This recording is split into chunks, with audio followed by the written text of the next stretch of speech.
think I'm going to pronounce it correctly, Brett Eskilsson.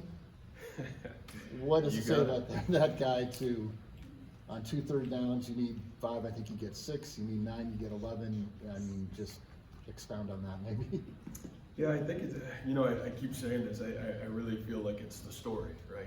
Like, we just keep coming, and they come from everywhere, and they keep playing to the standard of excellence that the program's about.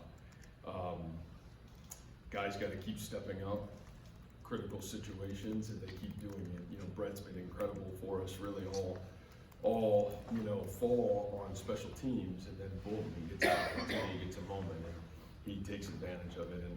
And just really happy for him, because I think he's going to have an incredible career here. But he's really played great football. I think if you guys watch, he's kind of been with DP on the punt team. They've been truly incredible all fall.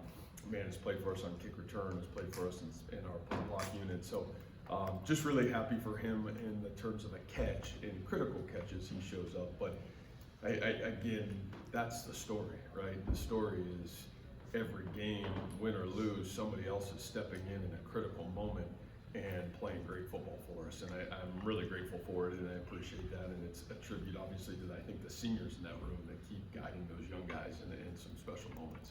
And the fake punt, to see Steve-O run like he ran, I think they had a reaction shot of you on the sideline. Just what's the feeling for you in that moment? Well, again, it's Steve-O. To me, that guy, what a game he had. He was incredible today for us. And you watch Gabe, who, man, that guy's played good football. He's been waiting for his moment and had some critical plays. And it's just so great to see him, and then Steve-O step in and have obviously some critical catches, and not only some critical catches, but that. And man, we've kind of had that in our back pocket here for the last couple of weeks, and been waiting for the right opportunity and just to execute it. And what Steve-O would tell you, it's the other 10 guys that execute. I think a couple big blocks on the left side of that punt team, and really did a great job. So just really proud of them. That's a big play and a critical moment for sure. Hi, Coach. Obviously, talking about the defense, going into last week, obviously getting 49 points to Kansas, and now going into this week, getting back guys like Will McLaughlin, who played the first time today, and Don Lawrence, who didn't play last week. Can you kind of talk about what they did today and how they attributed to the only 66 pass yards given up? Yeah, and then you got Malik back. I think those three, think about the names you just said. One guy started 20 games at linebacker, and we haven't had him all year. The other guy's maybe one of the best safeties in the country, and Malik, and the other guy's a super talented defensive lineman who's really having a great year for us. So I just think their talent, let alone their leadership and their poise, I think it just helped.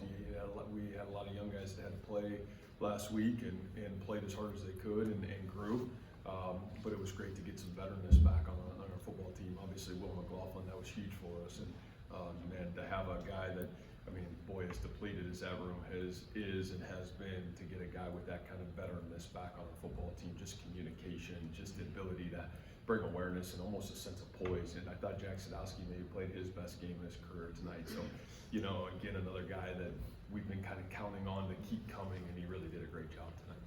Hey, Coach, saw J.R. Singleton on the sidelines in street clothes. Yeah, don't know yet. I guess we'll find out a little bit later this week. Is it his arm? Don't know.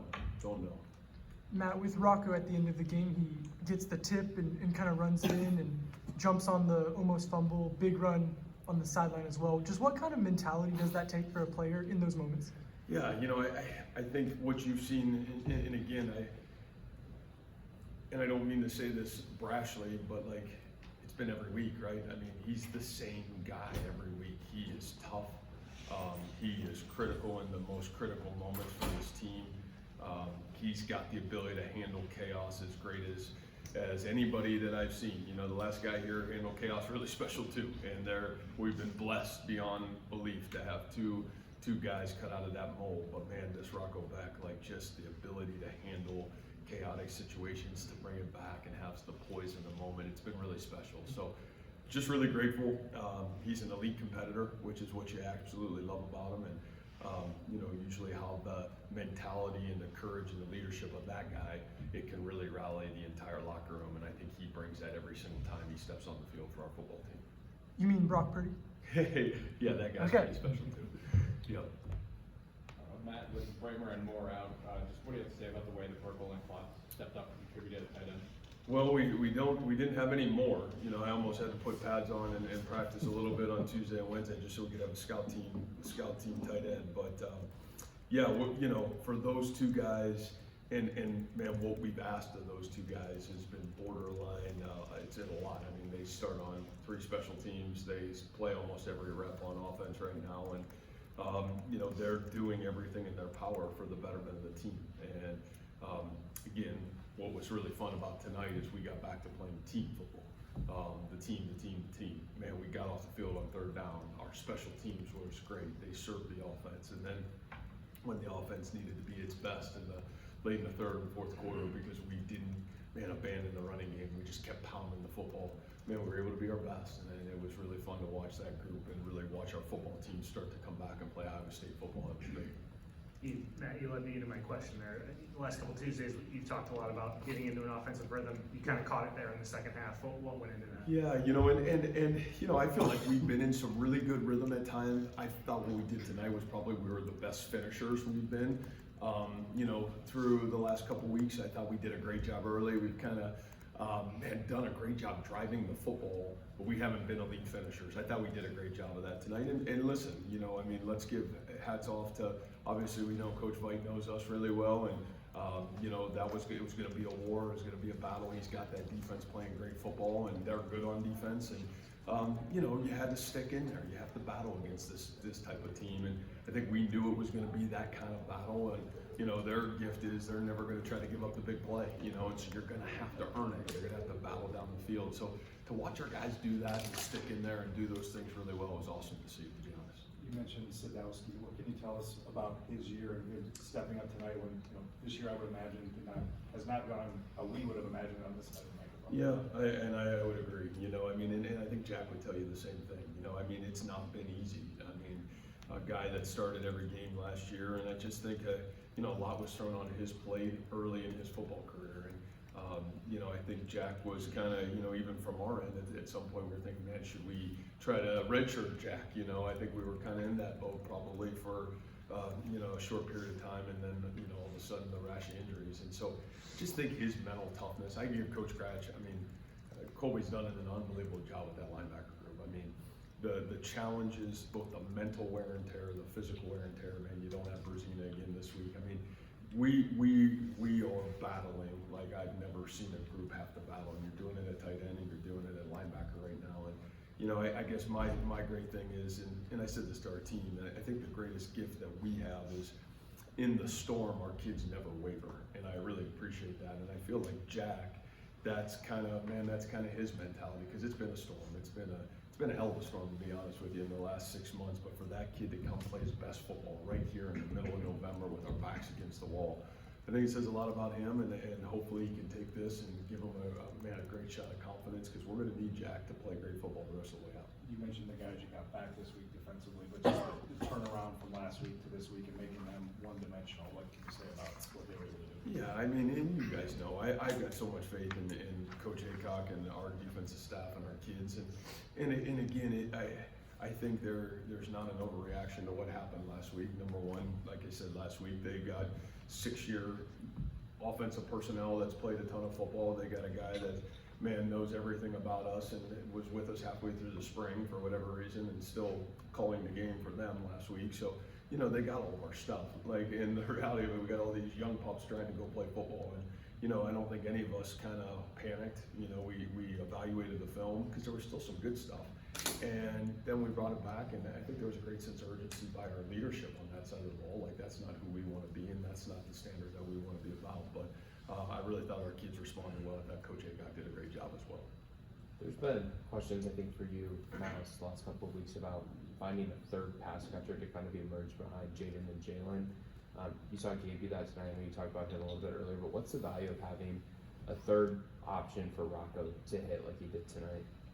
Well, yeah, you know, I mean, because eventually somebody's going to try to take those two guys away, you know, and that's, in reality, I don't know if that's truly happened, but tonight it did. And, you know, when that happens, then you have to have the ability for the other people to step up. And, you know, boy, I think it is big. We have great faith in all those other players, but we would also be foolish, you know, you were gonna try to get the ball to really good players too. And so, you know, I think it again, at some point it was gonna happen. You were gonna have to, man, put the ball in other people's hands and in some critical moments. I'm so happy for Gabe Burkle, because I feel like Gabe has been, man, we put so much on his plate, and for him to step up the way he did tonight too, it's been really awesome to see.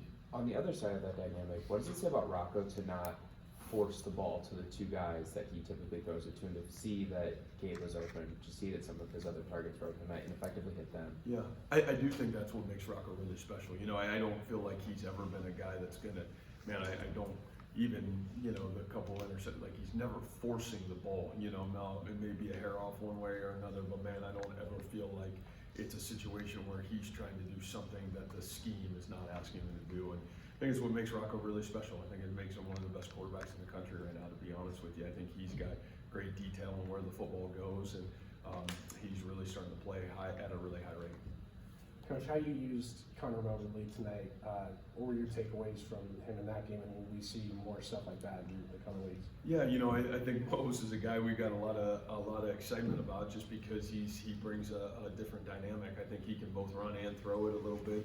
Obviously Rocco can too, and trying to, you know, just diversify who we want to be offensively. You know, Aiden Flora had a couple great runs. He's a kid that keeps playing really good football for us as well. So yeah, I just think for us, it's like, man, how can we continue to diversify and, you know, keep opening up the offense so we can be unique in some critical moments. Can you define the resilience of this team? Yeah, I don't know if I can put words into it, but I think the videotape and what you guys watch and cover every week probably says all we need to know. You know, I mean, I feel like, you know, from the beginning of the season to where we are today, this group has never flinched. They've never backed down, they've never wavered. And to me, that's such a credit to the senior leadership that we have on the football team right now. Matt, at the end of the first half, if I'm remembering right, Cincinnati has the lead, has the ball, but you get that -7 on the screen. What in that moment gave you the confidence to call that timeout, ended up getting the ball back and tying the game up? Well, Dom made a great play. I think he made 3 great plays right before half, and you know, made him at nose, which was exciting because, you know, we've kind of been moving Dom around, and it was great to see him kind of back at times in the middle of the defense, and I thought he made some really big plays in some critical moments. But you know, I think once we got, you know, a minus play there, I felt really confident. You know, we'd be foolish. I don't want to take those timeouts into the locker room, and you know, maybe we could get the ball back. And then we made another great play, and you know, and then we were able to force, you know, a punt that wasn't maybe the best punt of the night. And you know, I thought again we had a really good plan there, so it gave us the ability to make some critical plays. I thought Rocco did a really good job too, kind of navigating that scene. And you know, we were out of timeouts, and I thought we did a really good job staying ahead of the clock. I think we had a clock play, and then we got the ball out of bounds, and it was a great kick by Kyle. I thought Kyle was awesome tonight as well. Thank you, Coach. All right, guys. Thanks, Thank Matt. you.